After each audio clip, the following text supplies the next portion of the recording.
Assalamualaikum warahmatullahi wabarakatuh. Saya Naswa Saranifa dari kelas 12 BK 1, nomor absen 32. Di sini saya akan menerangkan bab 8, yaitu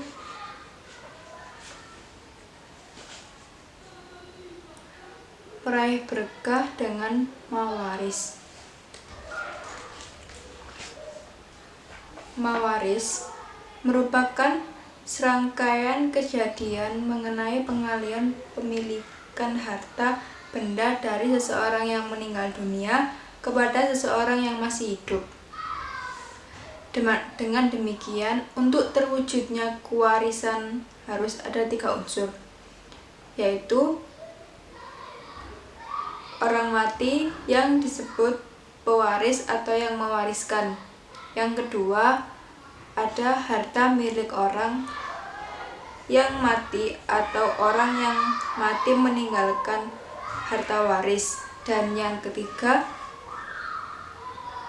satu atau beberapa orang hidup sebagai keluarga dari orang yang mati yang disebut sebagai ahli waris. Ilmu mawaris adalah ilmu yang diberikan status hukum Allah Subhanahu wa Ta'ala sebagai ilmu yang sangat penting, karena ia merupakan ketentuan Allah Subhanahu wa Ta'ala dalam firman-Nya yang sudah terinci sedemikian rupa tentang hukum mawaris, terutama mengenai ketentuan pembagian serta harta warisan atau al-furud al-muqaddarah. Warisan dalam bahasa Arab disebut al-miras, merupakan bentuk masdar atau infinitif dari kata warisa yarisun irsan mirasan, yang berarti berpindahnya sesuatu dari seseorang kepada orang lain atau dari suatu kaum kepada kaum lain. Sedangkan menurut istilah, warisan adalah berpindahnya hak kepemilikan dari orang yang meninggal kepada ahli warisnya yang masih hidup, baik yang ditinggalkan itu berupa harta atau uang, tanah, atau apa saja yang berupa hak milik legal secara syar'i. Kemudian ada dasar-dasar hukum waris. Sebagai ilmu mawaris yang paling utama adalah Al-Quran, kemudian as-sunnah atau hadis, dan selain itu ijma' para ulama serta sebagian kecil hasil ijtihad para mujtahid.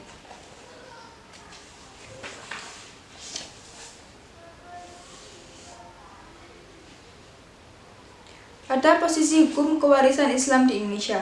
Hukum kewarisan Islam di Indonesia merujuk kepada ketentuan dalam kompilasi hukum Islam atau KHI mulai pasal 177 Syiatur tentang pengertian pewaris, harta warisan, dan ahli waris. Kompilasi hukum Islam merupakan kesepakatan para ulama dan perguruan tinggi berdasarkan Inpres nomor 1 tahun 1991. Kemudian ketentuan mawaris dalam Islam. Yang pertama ada ahli waris. Jumlah ahli waris yang berhak menerima harta warisan dari seseorang yang meninggal dunia ada 25 orang, yaitu 15 orang dan dari ahli waris pihak laki-laki yang biasa disebut ahli waris asyabah atau yang bagiannya berupa sisa setelah diambil oleh zawil furud, dan 10 orang dari ahli waris pihak perempuan yang biasa disebut ahli waris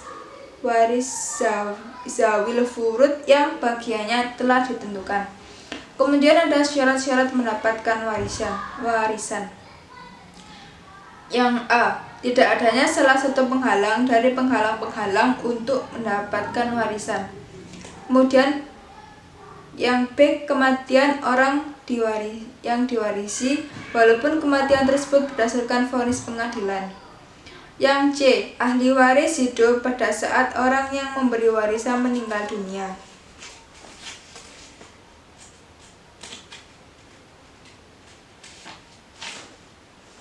Kemudian ada sebab-sebab menerima harta warisan, yaitu ada nasab atau keturunan. yaitu kerabat ahli waris yang terdiri dari bapak dari orang yang diwarisi atau anak-anaknya, jalur ke sampingnya, saudara-saudara beserta anak-anak mereka, serta paman-paman dari jalur bapak serta anak-anak mereka. Kemudian yang B ada pernikahan, yaitu akad yang sah untuk menghalalkan berhubungan suami istri walaupun suaminya belum menggaulinya serta belum berduaan dengannya. Yang C ada wala, yaitu seseorang yang memerdekakan budak laki-laki atau budak wanita. Ada sebab-sebab tidak mendapatkan harta warisan. Yang pertama A. Kekafiran. Kerabat yang muslim tidak dapat mewarisi kerabatnya yang kafir, dan orang yang kafir tidak dapat mewarisi kerabatnya yang muslim. B. Pembunuhan. Jika pembunuhan dilakukan dengan sengaja, maka pembunuhan tersebut tidak bisa mewarisi yang dibunuhnya.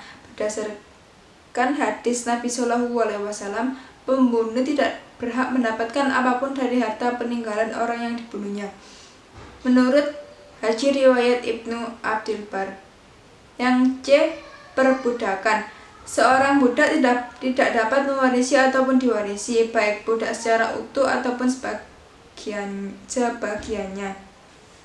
Yang D ada perzinahan. Seorang anak yang terlahir dari hasil perzinahan tidak dapat diwarisi dan mewarisi bapaknya. Ia hanya dapat mewarisi dan diwarisi ibunya.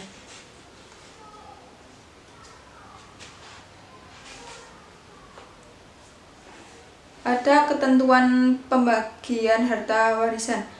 Pembagian harta warisan dari seorang yang meninggal dunia merupakan hal yang terakhir dilakukan. Ada beberapa hal yang harus dilakukan sebelum harta warisan dibagikan. Selain pengurusan jenazah, wasiat dan hutang si mayatlah yang harus lebih dahulu ditunaikan.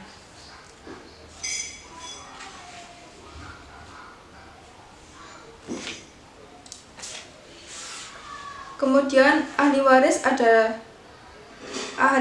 dalam pembagian harta warisan terbagi dua macam, yaitu ahli waris zawil furud yang bagiannya telah ditentukan dan ahli waris asyabah yang bagiannya berupa sisa setelah diambil oleh zawil furud.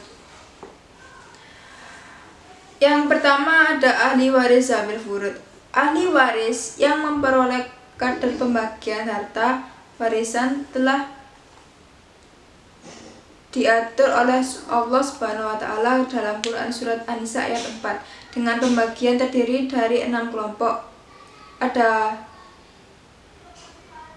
Adapun yang pertama mendapat setengah, mendapat 1/4, mendapat 1/8, mendapat 2/3, mendapat 1/3, dan yang terakhir mendapat 1/6.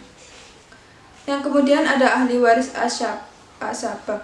Ahli waris asabah adalah perolehan bagi dari harta warisan yang tidak ditetapkan bagiannya dalam furud yang 6, setengah, 1/4, 1/3, 2/3, 1/6, atau 1/8, tetapi mengambil sisa warisan setelah asyabul furud mengambil bagiannya.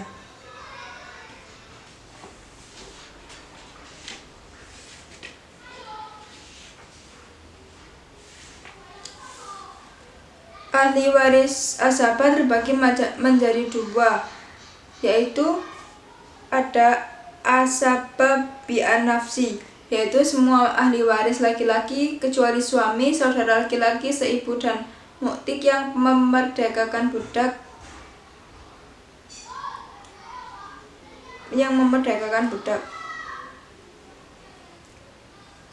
Kemudian ada asabah bil ghair. Ahli waris asabah bil ghair ada 4, semuanya dari kelompok wanita. Dinamakan asabah bil ghair adalah karena hak asabah keempat wanita itu bukanlah karena kedekatan kekerabatan mereka dengan pewaris, tetapi karena adanya asabah lain atau asabah bin nafsi. Adapun ahli waris asabah bil ghair yaitu yang pertama ada anak perempuan bisa menjadi asabah bila bersama dengan saudara laki-lakinya. Kedua, cucu perempuan keturunan anak laki-laki bisa menjadi asabah bila bersama dengan saudara laki-lakinya atau anak laki-laki paman. Kemudian ada saudara kandung perempuan akan menjadi asabah bila bersama dengan saudara kandung laki-laki. Kemudian ada saudara perempuan seayah akan menjadi asabah bila bersama dengan saudara laki-laki.